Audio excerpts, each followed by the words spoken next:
One of Spain's richest regions, Catalonia is industrial, independent, proud of its own identity and language. The history of the region extends back to the Middle Ages, and many of the people of the region believe that they are an independent nation from the rest of Spain. These feelings are reinforced by memories associated with the period of Francisco Franco, who tried to suppress Catalan identity, and this is clearly reflected in the fierce rivalry between FC Barcelona and rival Real Madrid, who represent the pinnacle of Spanish football. The region is located in the far northeast of Spain, separated by the Pyrenees Mountains from the region of southern France, with which the region has close ties. Most of the region's population lives in its capital, Barcelona, which is an important economic and political center, as well as a very popular tourist attraction. The region is also famous for its traditional industries, chemical industry, processed foods, and minerals, as well as a thriving service sector.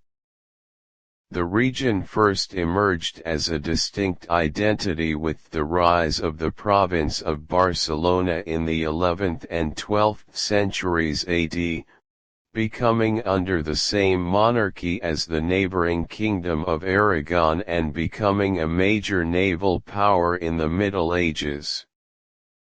Catalonia became part of Spain since its inception in the 15th century when Ferdinand of Aragon and Isabella of Castile married to unite their kingdoms. In the 19th century, the feeling of Catalan identity was renewed, which turned into a campaign for political independence and even secession, and this period witnessed a phase of reviving the Catalan affiliation.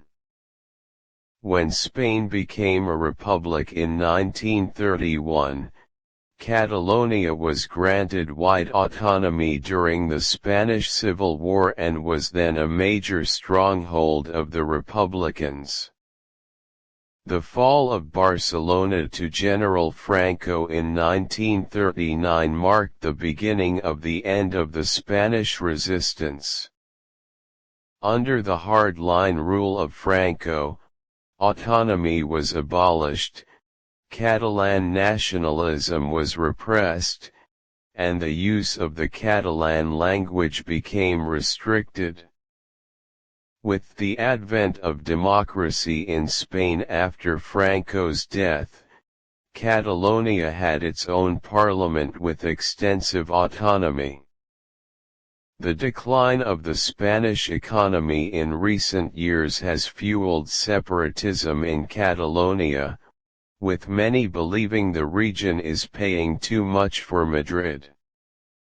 The regional government, which has been in power since November 2012 elections and is backed by the two main separatist parties, held a non-binding referendum on independence in 2014, when 80% voted yes, while the Spanish government said Catalonia had no constitutional right to secede. Catalan is an official language in the region, along with Spanish, and its use in education and the media is encouraged. Most of the region's residents speak both languages.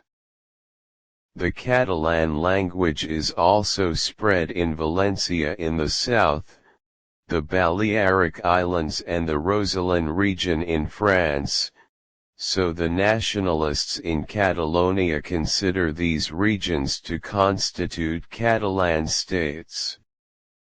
The Basque conflict, also known as the Spain-ETA conflict, was an armed and political conflict from 1959 to 2011 between Spain.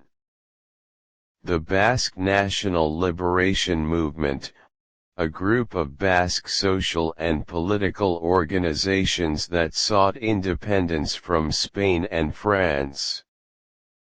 The movement was founded by the separatist organization ETA, which has launched a campaign of attacks on the Spanish administration since 1959. ETA has been banned as a terrorist organization by Spanish, British, French, and American authorities at various times. The conflict centered mostly on Spanish territory, although it was present to a lesser extent in France, which was used primarily as a safe haven by ETA members. This was the longest-running violent conflict in modern Western Europe. It is often referred to as Europe's longest war. The main issue is whether there was a Basque dispute at all. Spanish public opinion, on both the left and the right, denies the existence of this, and sees the problem as akin to breaking up a criminal mafia. But Basque nationalists, including the vast majority who abhor ETA's methods, believe that there is a deep underlying political conflict over Basque self-determination. They want to tackle this issue with the same imagination and courage that the British and Irish governments used in speaking to the IRA.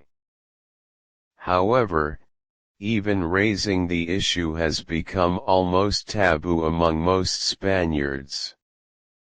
They consider the Basque Country, in the words of one of the pro-Spain Basque politicians I interviewed, not only part of Spain, but the heart of Spain. According to Gaisca Fernandez Saavedra, the story of a secular struggle between the Basques and the Spaniards was one of the most frequently used metaphors by the ETA and the Albertans left as a pretext for the first activity. José Antonio Pérez points out that the depiction of a war between occupied Spain, Basque defenders of Basque liberties, and a victim of genocide could have served as a framework to justify ETA's armed activity. According to Luis Castells and Fernando Molina, setting up two symmetrical violent forces would allow for a division of responsibilities between ETA, Spain, and France, diluting one of ETA's responsibilities. Secular.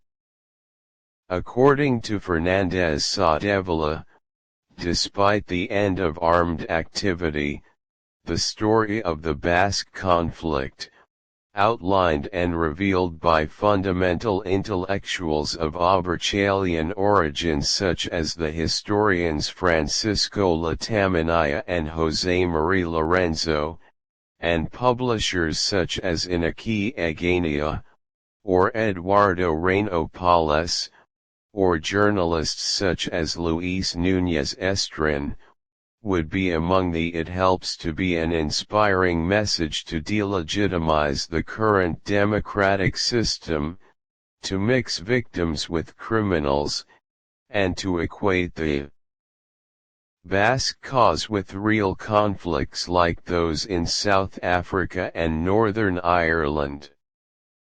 This idea was rejected as being by José María Ruiz Saroa and the main Spanish constitutional parties. Some politicians went so far as to reject the existence of a political struggle at all and only referred to the actions of a terrorist organization against the rule of law. A group of Basque historians have argued that, in addition to the Basque conflict, the country suffered from an ETA authoritarianism. In 2012, Antonio Passague, head of the Basque People's Party branch, acknowledged the existence of a conflict in the Basque country, but stated that it was a political struggle between different entities in the Basque country. Jose Palaza and Fernando Molina argue that the notion of pluralism employed by a part of Basque historiography relates more to a particular case of the public sphere, relative majority, rather than to positive engagement in many political and social sectors, pluralism. According to them, the resumption of pluralism finally led to its conceptual invalidation and disregard, allowing it to be classified in the context of the grand narratives of the Basque conflict. There is no unanimous agreement when it comes to determining the causes of the so-called Basque conflict. According to various sources, it is either a long struggle with historical roots, an instrument of Basque national politics, an attempt to impose privilege, or evidence